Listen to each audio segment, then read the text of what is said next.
오늘 고린도서 공부 금년 초부터 시작했는데 26번째입니다.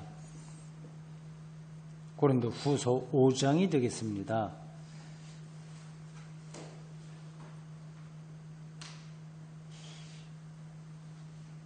굉장히 중요한 이야기가 많이 나옵니다. 오늘 참석 못하신 분들은 아마 후회하실 것 같아요.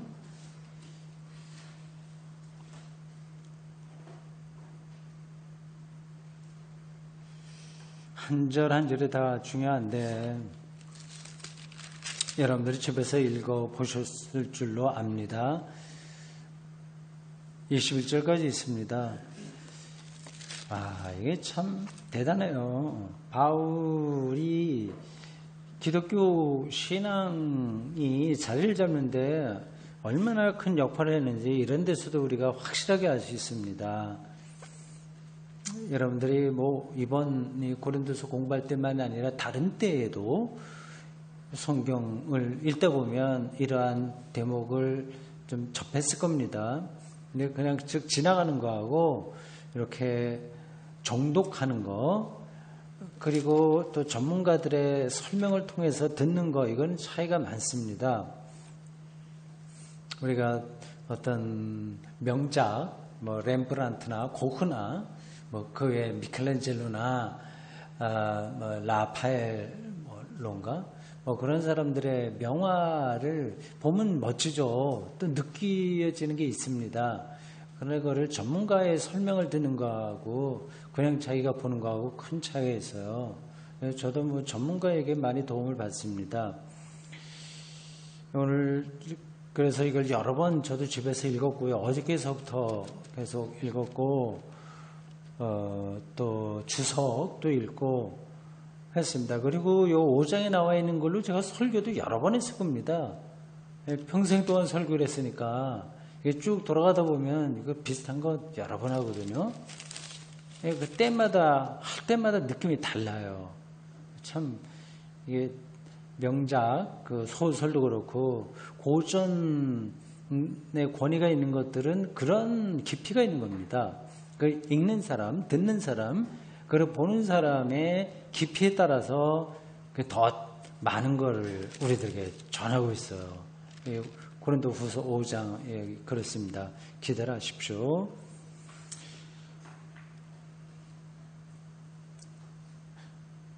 1절에서 10절까지 먼저 읽겠습니다. 두 번으로 나누어 보겠습니다. 1절부터 10절, 그리고 나머지는 11절에서 21절입니다. 10절까지 교독하겠습니다. 만일 땅에 있는 우리의 장막집이 무너지면 하나님께서 지으신 집, 곧 손으로 지은 것이 아니요 하늘에 있는 영원한 집이 우리에게 있는 줄 아느니라.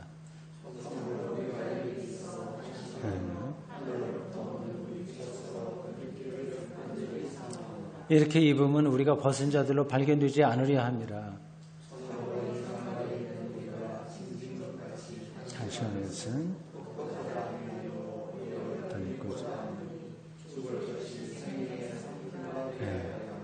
곧 이것을 우리에게 이루게 하시고 보증으로 성령을 우리에게 주신 이는 하나님이시니라. 담대하여 있을 때 이는 우리가 믿음으로 행하고 보는 것으로 행하지 아니함이로라.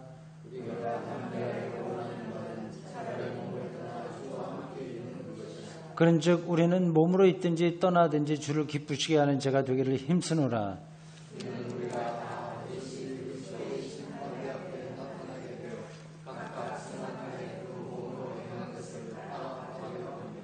아멘.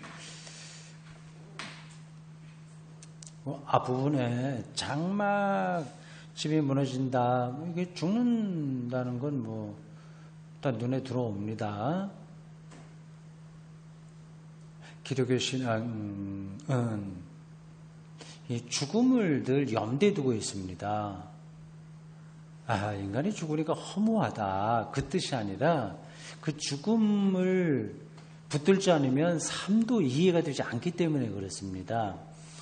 삶과 죽음을 이렇게 딱 나눌 수 있으면 좋겠는데, 그게 딱 연결되어 있잖아요. 딱 붙어 있습니다. 아무리 뛸려고 그래 뛸 수 없어요. 그래서 우리가 삶을 의미 있게 살기 위해서는 꼭 죽음을 붙들어야 됩니다. 그리고 삶의 결국이 죽음이라고 하는 게 절대적인 사실이니까 결국 그 죽음이 어떠냐에 따라서 오늘 삶이 결정된다고도 할 수 있습니다. 근데 이제 죽음을 생각하면 불편하니까 사람들이 잘 생각하지 않습니다. 이제 피하죠. 뭐 그거는 아무리 생각해도 알 수 없어. 뭐 그거 생각하기보다는 지금 살아있는 것도 좀 힘들고 이거 풀어야 될 문제도 많아. 대충 그렇게 하고 지나갑니다. 일반 사람들만 아니라 기독교인들도 마찬가지예요. 근데 그거를 어떻게 우리가 넘어서서 이 죽음에 대해서 좌절하지 않으면서 그것이 우리의 삶을 어떻게 더 풍요롭게 해낼 수 있느냐 하는 거기에 더 집중해야 됩니다. 여기 바울이 이제 고린도 교회에 있는 여러 가지 문제들, 특별히 바울과 대치하고 있는 사람들을 전제하면서 기독교 신앙의 근본을 이야기하고 있습니다.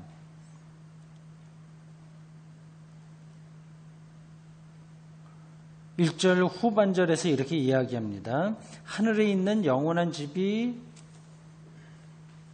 우리에게 있는 줄 아느니라. 영원한 집이라고 했습니다. 뭐 시간적으로도 오래된다, 뭐 영원하다 그런 뜻은 아닙니다. 사실은 우리가 영원이 뭔지를 잘 몰라요. 그냥 유한한 것만 알죠. 그러니까 허무한 데 떨어지지 않고 생명 충만한 데 우리가 들어간다. 그걸 이제 영원한 집이라고 얘기한 겁니다. 2절 보십시오. 참으로 우리가 여기 있다고 하는 건 여기 지금 살아있는 여기예요. 굉장히 많은 일들이 벌어지죠. 탄식한다. 이게 뭐 인생살이가 슬프다 그래서 탄식하는 게 아니라 그냥 삶 자체가 탄식입니다. 따지고 보면요. 이게 참된 만족이 여기서는 불가능하기 때문에 그렇습니다. 어떤 걸 이루면 그 다음에 또 아쉬워요. 그걸로 끝나지가 않습니다. 계속 그게 반복되고 있습니다. 어려운 일들은 물론 많고요. 좋은 일이 있다고 하더라도 역시 탄식할 수밖에 없습니다. 참된 만족이 여기서는 불가능하기 때문에 그렇습니다. 그래서 바울은 이렇게 이어갑니다. 하늘로부터 오는 우리 처소에게 영원한 집이죠. 덧입기를 간절히 사모한다. 이 표현이 재밌습니다. 이제 3절에서 이제 벗는다고 얘기하는데 벗는 게 아니다. 입는다. 4절도 여기 나와 있습니다. 2절과 4절이 연결되네요. 4절 보십시오. 참으로 이 장막에 있는 우리가 이 몸을 갖고 지금 살고 있는 것이 장막입니다. 그 짐진 것 같이 탄식하는 것은. 그러니까 우리가 이렇게 살아가고는 도저히 여기서는 탄식을 하지 않을 수 없는 거예요. 이건 뭐 제가 일일이 다 설명하지 않아도 여러분들이 실제 일상에서 경험하고 있을 겁니다. 벗고자 하는 게 아니다. 죽으려고 하는 게 아니다.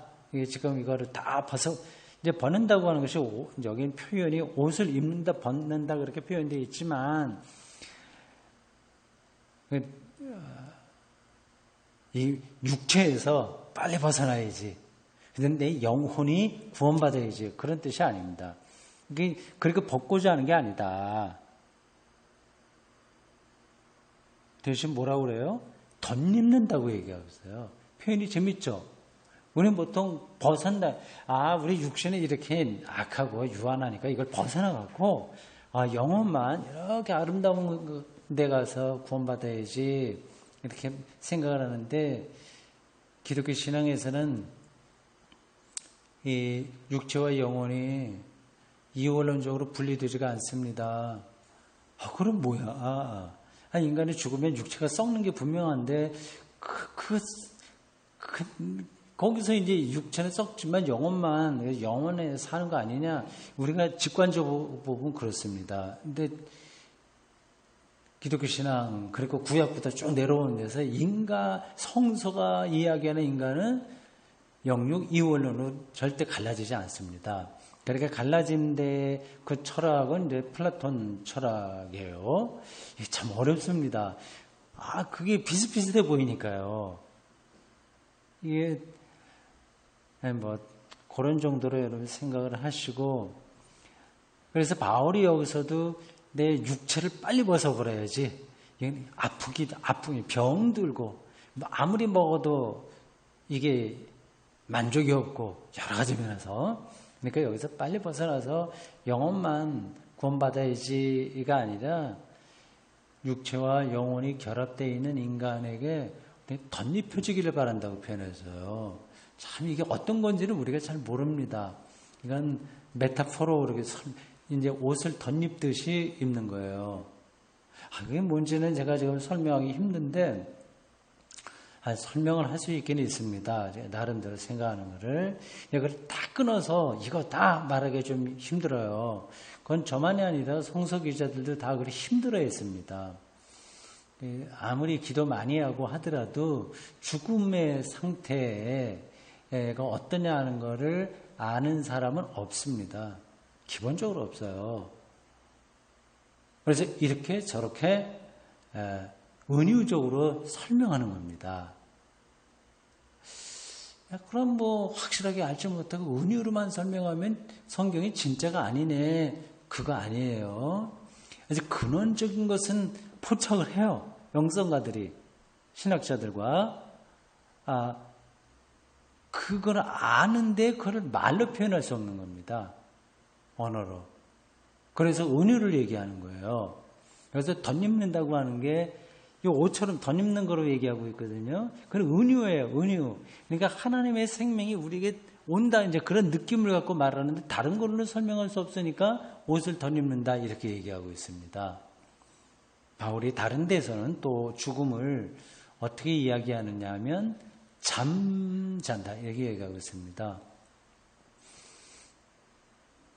지난 주일 저녁 6시에 우리 대구 지역에 그 운동권 목사, 소위 말해서 운동권 목사의 대부인 류현정 목사 소천 위로 종은 예배에 우리 대구 경북 지역에 나름으로 이렇게 역사 개혁, 에큐메니칼 진보 쪽으로 활동하던 초교파 목사들이 모여서 예배를 드렸습니다. 6시에요. 그때 제가 10분 설교를 맡았습니다.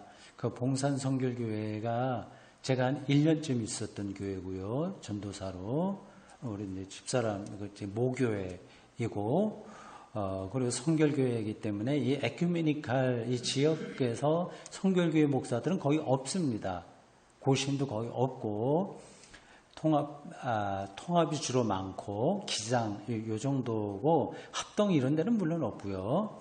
성결교회도 거의 없는데, 그 대부와 같은 그분이 있고, 제가 있고, 그 정도. 뭐 제가 지금은 성결교회 지방에 속해 있지 않습니다만, 젊을 때는 계속 그렇게 활동을 해서, 뭐 연관이 된다 해요.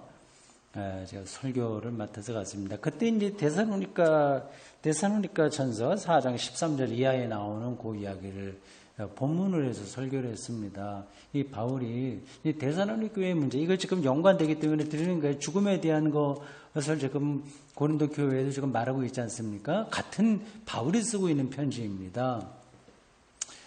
데살로니가 교회 그 설교를 제가 다 하지 않고 그냥 핵심되는 것만 말하겠습니다. 데살로니가 교회의 문제는 뭐냐 하면 그들이 갖고 있는 어려움은 예수가 재림할 거를 기다렸습니다. 자기들의 살아있을 동안에 예수가 재림한다고 믿었습니다. 근데 재림이 지연돼요. 그리고 교인들이 자꾸 죽어요. 이게 어떻게 되는 거냐. 예수 재림하기 전에 죽으면 우리는 어떻게 되냐. 그걸로 근심하고 있을 때 이제 바울이 걱정하지 마라 하면서 한 이야기가 데살로니가전서 그 4장 13절 이하에 나오는 겁니다. 죽은 사람들은 그냥 없어지는 게 아니라 주 예수 그리스도 예수 안에서 잠을 자는 거다. 그래서 예수가 재림하면, 재림은 생명이 완성되는 때입니다. 그 재림, 예수 재림이 그거 뭐 초기 기독교 때 뭔가 잘 몰라서 그렇게 그런 신앙을 가졌지 생각하면 오해요. 지금도 기독교는 재림 공동체입니다. 재림. 생명이 완성되는 때가 바로 예수의 재림이에요. 그거를 놓치면 기독교가 성립이 되지 않습니다. 우리는 계속 그 예수 그리스도를 통해서 생명이 어떻게 완성되냐 하는 것을 간절히 고대하면서 사는데, 그때가 되면, 예수 재림할 때가 되면 데살로니가 보낸 그 편지에서 그런 얘기를 해요. 그리스도 안에서 먼저 잠잔 자들이 깨어나고, 그리고 살아있는 자는 이제 나팔소리와 더불어서 공주로 들림받고, 이건 생명의 절정을 그렇게 표현하는 겁니다. 뭐 설교의 결론은 그랬어요. 우리도 지금 먼저 주무시는 류 목사에 이어서 우리도 곧 다 잔다. 잔다는 표현을 할 수밖에 없는 상태에 떨어진다. 씨앗과 같다고 할 수 있는 그러나 두려워하지 마라. 곧 우리는 하나님의 나팔소리에 의해서 깨어난다.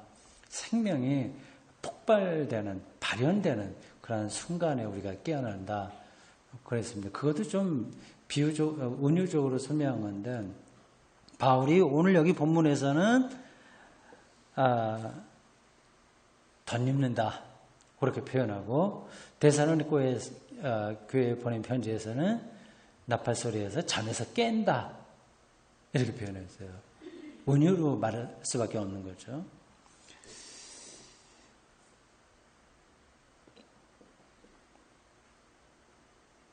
(8절) 보십시오. 우리가 담대히 원하는 바는 차라리 몸을 떠나 주와 함께 있는 것이라. 제가 몸으로 있으니까 탄식하니까요.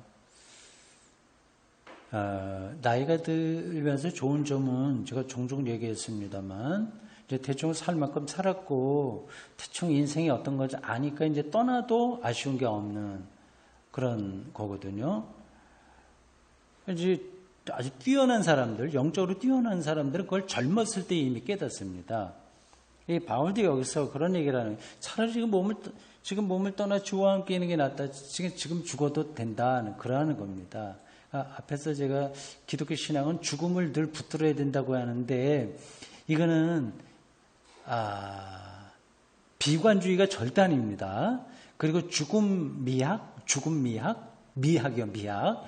그것도 절대 아닙니다. 그냥 현실을 뚫어보는 거예요. 결국은 그건 우리에게 닥치는 문제인데, 조금 먼저 가고 늦게 가고 그런 차이예요.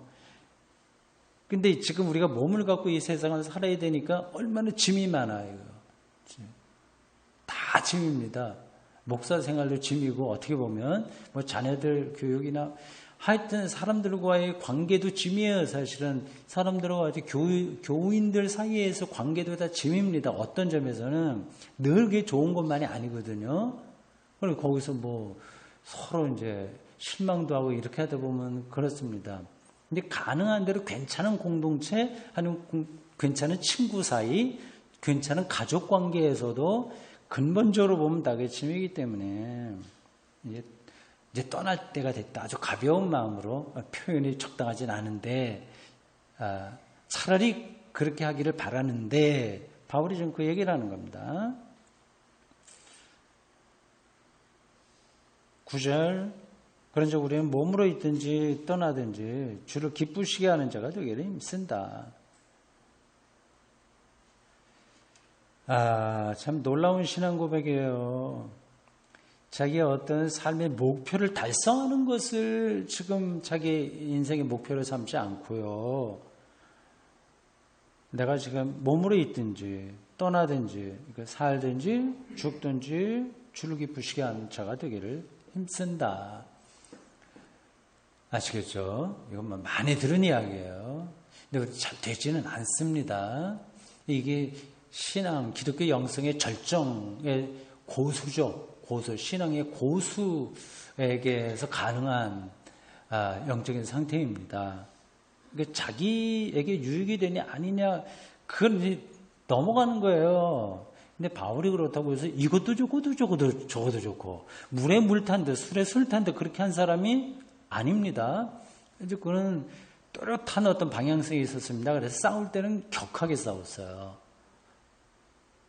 일부러 싸운 건 아니죠. 그러니까 그렇게 자기가 좀 속된 표현인가 몰빵하듯이 자기가 이리 치이고 저리 치기도 하고 여기 싸우기도 하고 저리 싸우기도 하고 그리고 왕따도 당하고 그러나 놀라운 영적인 평화를 누리면서 좌고우면하지 않고 자기 길을 갈 수 있었던 것은 바로 이런 데에 있는 겁니다. 몸으로 있든지 살든지 떠나든지 주를 기쁘시게 한 자가 되기를 최선을 다했다. 주를 기쁘시게 한다고 하는 것은 뭐겠습니까? 구원이죠. 구원, 해방, 자유. 사람들에게 그걸 전하려고 하는 거죠. 근데 그 사람들이 왜 그걸 못 누리냐? 지금 고린도 교회라든지 데살로니가 뭐 등등 초기 기독교의 상황을 본다면 핵심적으로는 율법입니다. 종교적인 율법 여기에 묶여서 혹은 영지주의에 빠져갖고 정말 자유를 누리지 못하는 겁니다. 그러니까 복음을 누리지 못하는 거죠. 근데 사람이 이상합니다. 이게 율법의 노예로 살면서도 거기서 떠나지 못합니다. 사람들은. 그게 이상해요. 그게 정확한 비유인지 모르겠습니다만은 남편에게 주로 그렇죠. 남편에게 정기적으로 구타당하는 여자들이 이 일반 사람들이 보면 저 빨리 이혼하든지 하고 살지 왜 저 따위로 살아 하지만 그 사람은 거기에 길들여졌기 때문에 떠나지 못합니다. 그리고 남편들이 그렇게 구타하고 어떤 때는 또 끔찍하게 또 생각해 주거든요. 그 끔찍하게 생각해 주는 건 작은 거 어쩌면 클지도 모르나 하여튼 비교하긴 그렇지만 하여튼 그런 것 때문에 비인간적인 구타다. 이거는 뭐 실제 육체적인 구타만이 아니라 정신적인 구타, 폭행도 해당되는 건데 그래도 떠나지 못하는 것처럼 종교도 마찬가지입니다. 사이비 이단, 뭐 신천지다, 뭐 통일교다 우리가 보면 이상하죠. 근데 그들은 이상한 게 하나도 없습니다. 지금 바울이 볼 때 이 율법 문제 이거는 유대교만을 꼭 얘기하는 게 아니라 유대 기독교인들 그러니까 예수를 믿되 이것도 해야 돼 하면서 혼합주의적인 거 그게 굉장히 그럴듯하거든요. 그거와 격렬하게 투쟁을 한 거예요.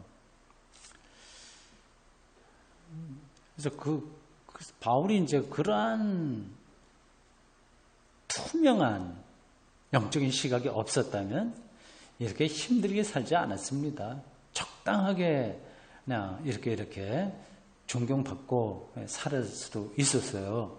근데 그는 사나 죽으나 주를 기쁘게 하는 자가 되기를 힘쓴다고 하는 것에 완전히 서로 사로잡힌 거죠. 그러니까 뭐 보통 사람들은 이게 잘 안 됩니다. 이런 바울은 종교적 영웅이라고 할 수 있죠. 그런 사람 덕분에 우리가 유대교의 아류로 떨어지지 않고 복음 공동체로 자리를 잡게 되었습니다.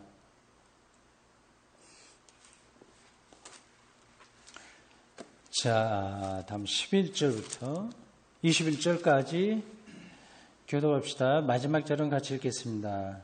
우리는 주의 두려우심을 알므로 사람들을 권면하거니와 우리가 하나님 앞에 알려졌으니 또 너희의 양심에도 알려지기를 바라노라.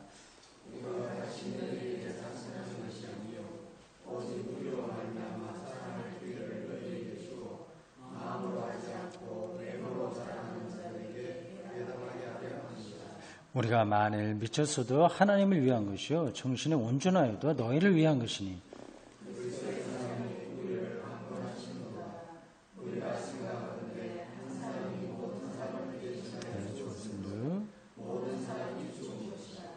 그가 모든 사람을 대신하여 죽으심은 살아있는 자들로 하여금 다시는 그들 자신을 위하여 살지 않고 오직 그들을 대신하여 죽었다가 다시 살아나신 이를 위하여 살게 하려 함이라.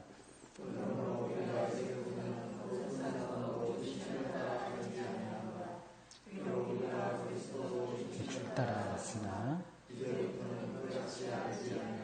그런즉 누구든지 그리스도 안에 있으면 새로운 피조물이라 이전 것은 지나갔으니 보라 새 것이 되었도다.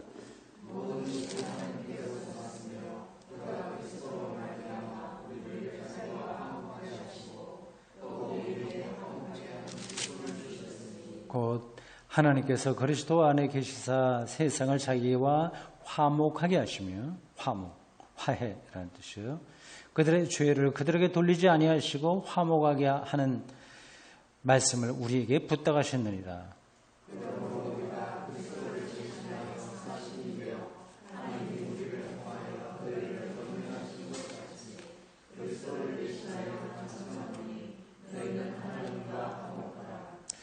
하나님의 죄를 알지도 못하신 이를 우리를 대신하여 죄로 삼으신 것은 우리로 하여금 그 안에서 하나님의 의가 되게 하려 하십니다. 아멘. 12절 후반절 보십시오. 마음으로 하지 않고 외모로 자랑하는 자들에게 대답하게 하려 하는 것이라 이런 표현이 나옵니다.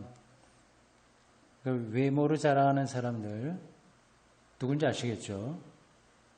예루살렘에서 파송돼서 유랑 선교자로 활동하면서 순전히 복음만으로 구원받는다는 바울의 가르침을 희석시키는 사람들입니다. 그들을 외모로 자랑한다고 표현한 이유는 자기들 권위를 내세우기 때문에 그렇습니다. 나는 이제 예수님의 동생 야고보에게 추천을 받은 사람이야. 추천서 가지고 다니면서 자신들을 나타내는 그런 사람들이죠. 13절 우리가 만일 미쳤어도 표현이 과격하죠. 미쳤어도 정신이 온전하여도 이렇게 나옵니다. 여기서 미쳤다고 하는 것은 제정신이 나갔다는 뜻이 아니라 열광적인 신앙 경험, 그러니까 열광주의적인 신앙 경험이요. 방언이라든지 환상을 본다든지 그런 게 고린도 교회에 제법 있었어요. 바울도 이제 은사를 많이 받았다. 근데 방언도 했다. 그런 것 고린도 전서 공부할 때 우리가 확인했습니다. 그런 것들을 가리켜서 이제 미쳤다고 표현한 건데 말은 이제 정확하진 않습니다. 그러니까 우리가 우리의 신앙생활에서 열광적인 은사가 나타났어도 그건 하나님을 위한 것이다. 여기고요. 정신이 온전하여도 이것은 이제 이성적으로 판단한다고 하는 겁니다. 그러니까 열광적인 데에는 이성이 개입 안 돼요. 천사도 보고 이것저것 소리 듣고 막 한다고 하니까 거기에는 이게 합리적이 아니야. 그런 걸 따질 겨를이 없는 겁니다. 그런 현상이 분명히 있었어요. 바울도 경험을 했고요. 그래도 이것도 하나님을 위한 거고 우리가 또박또박 논리적으로 이렇게 저렇게 말하는 온전한 정신, 이성으로 말하는 것도 너희들을 위한 거다. 그 얘기입니다. 그 다음부터 어려운 얘기가 나옵니다. 14절부터요. 이건 우리 신앙 개인 생활에서도 이건 해결해야 될, 풀어야 될 숙제이기도 합니다. 그리스도의 사랑이 우리를 강권하신도다. 여기까지는 좋아요. 우리가 생각하건대 한 사람이 모든 사람을 대신하여 죽었은즉 모든 사람이 죽은 것이라. 어떻게 말이 되나요? 한 사람은 예수죠. 이 예수가 모든 사람을 대신해서 죽었다. 누가 인정하겠습니까? 교회 밖에 있는 사람들이요. 그들은 내버려 두고 우리 교회 안에 있는 사람들만이라고 하더라도 이게 무슨 뜻인지를 잘 알아야 되겠죠. 그럼 말이 될까요? 일단 예수님이 십자가로 죽으신 거예요. 그게 어떻게 모든 사람을 대신하여 죽은 거냐 하는 거죠. 일단 이거 참고 구절 한 군데 볼까요? 고린도전서 15장 3절 보십시오. 그럼 전서 15장 3절. 요 대목이 지금 고린도 후서에서 나오기도 하고 지금 참고 구절로 고린도전서 15장 3절을 얘기하는 요 대목, 이게 초기 기독교의 구원론의 핵심입니다. 한 사람이 모든 인류를 대신하여 죽었다. 죄를 대신하여 죽었다고 하는 얘기입니다. 15장 3절 보십시오. 이렇습니다. 부활을 이야기하기 전에 이제 자기가 들은 거를 말한다고 하는 겁니다. 그러니까 이 교리는 바울의 독창적인 게 아니라 이미 초기 기독교 안에 자리를 잡았던 거예요. 물론 그 교리 형성에 바울도 역할을 했겠죠. 바울도 굉장히 초기에 기독교인이 된 사람이라서 이러한 교리가 형성되는, 여러분들 알다시피 기독교 교리는 하루 이틀 사이에 뚝딱 만들어진 게 아닙니다. 그러니까 예수가 모든 인류의 죄를 대신해서 돌아가셨다고 하는 것이 하루 저녁에 딱 만들어진 게 아니라 세월에 걸쳐서 저 기독교가 그런 인식에 도달하게 된 거예요. 그럼 그게 진리가 아니라 초기 기독교가 만들어낸 거네, 이런 생각을 할 수도 있습니다. 근데 그거를 여러분이 극복하셔야 됩니다. 이게 하나님이 그런 방식으로 활동하시는 거죠. 역사를 통해서, 그리고 하나님의 일꾼들을 통해서, 선지자들을 통해서, 초기 사도들을 통해서 하나님의 구원 역사를 깨닫게 하고 그것을 자기들이 아는 방식으로 설명하는 사건들, 그런 게 하나님의 일하시는 방법이지, 모든 정답을 갖다가 다 알려줘갖고 그걸 그대로 받아 써서 하나님이 활동하시는 게 아닙니다. 기계적인 게 아니라 역동적인 거예요. 직접적인 게 아니라 간접적인 겁니다. 그 역사 과정에서 예수가 모든 인류의 죄를 대신해서 돌아가셨다. 그런 기독교 가장 중요한 교리가 자리를 잡게 된 겁니다. 그냥 공부 시간이니까 그냥 질문처럼 하나 더 한다면, 예수님이 나 모든 인류의 죄를 대신해서 나다 죽을 거야, 이렇게 생각을 하셨을까요?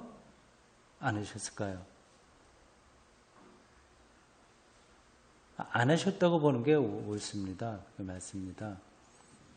예수님도 그 모든 것들을 다 알고 자기에게 주어진 길을 차근차근 컴퓨터에 기록된 대로 가신 게 아니라 모른 거예요. 이게 십자가를 져서 죽는 게 잘 된 거야, 안 된 거야, 그것도 사실 모르시는 거죠.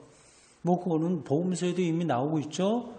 가능하면 십자가 이거 죽으면 안 죽었으면 좋겠다, 예수님이 호소하기도 하지 않으셨습니까? 모르시는 거죠, 예수님도. 예수님도 모르셨다고 하는 말이 이상하게 들릴지 모르지만 자연스러운 겁니다. 어떤 대목에서도 그런 얘기를 해요. 나도 모른다. 성령도 모른다. 아버지만 아신다. 그때 결정적인 때에는 그렇게 예수님이 말씀하신 적도 있습니다. 있죠? 기억나죠? 네. 어느 구절인지는 제가 딱 찾을 수 없는데 찾아보면 있을 겁니다. 3절 이렇게 얘기합니다.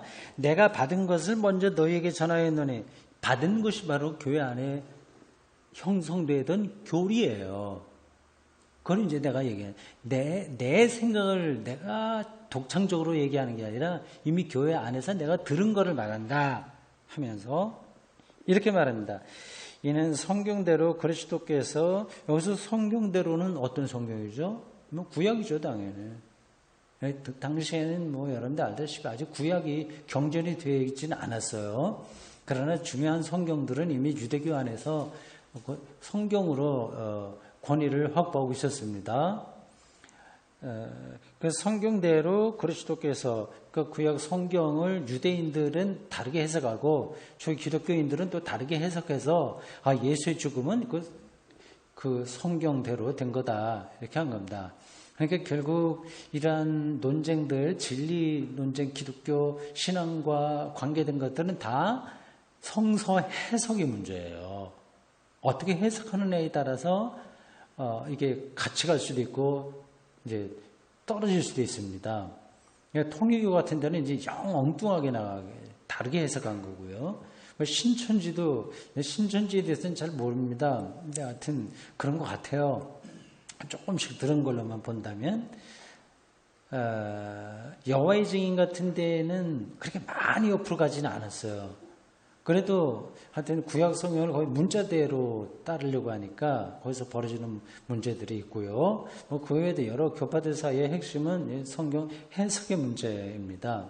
같은 이제 정통이라고 하는 개신교 안에서도 통합, 예장 통합, 합동, 기장, 구세군, 루터교, 성결교, 침례교, 하나님의 성회 등등 수없이 많은 그런 데서도 그 차이는 정치적인 것도 사실 우리나라에는 정치적인 게 많이 교회 정치, 교단 정치가 많이 개입되는데 핵심적으로는 성서 텍스트의 해석이죠. 문자적으로 그걸 따르냐 아니면 그 전체 맥락에서 하나님 뜻이 어떤 것을 찾느냐 그런 겁니다. 그 전체 맥락을 중요하게 생각하면 좀 진보적이고 자유주의적인 그 문자대로 따르려면 이제 좀 보수적인 그렇게 나가게 됩니다. 성경대로 그리스도께서 우리 죄를 위하여 죽으시고 이렇게 나오죠. 이게 뭘까? 이 예수의 죽음이 왜 우리의 죄를 위해서 죽으신 건가 하는 겁니다. 그거 지난번 고린도전서 15장 공부할 때 제가 설명했어요. 예? 그러니까 지금 다시 하지 않겠습니다. 여러분 좀 더 확인하고 싶으시면 대구선교 아카데미 사이트에 들어가서 그 고린도서 공부 15장 그 대목을 보시기 바랍니다. 이걸 그냥 문자로만 이해하면 안 돼요. 어떻게 그러한 이게 예수님이 난 세상의 죄를 위해서 죽을 거니까 너희들이 그 다음에 그 문제들을 그렇게 정리해 이렇게 하지 않으셨어요. 근데 초기독교인들이 이러한 결론에 도달하게 된 거는 그냥 어떤 얘기를 들어서가 아니라 이 사건이 갖고 있는 근원적인 의미를 알았기 때문입니다.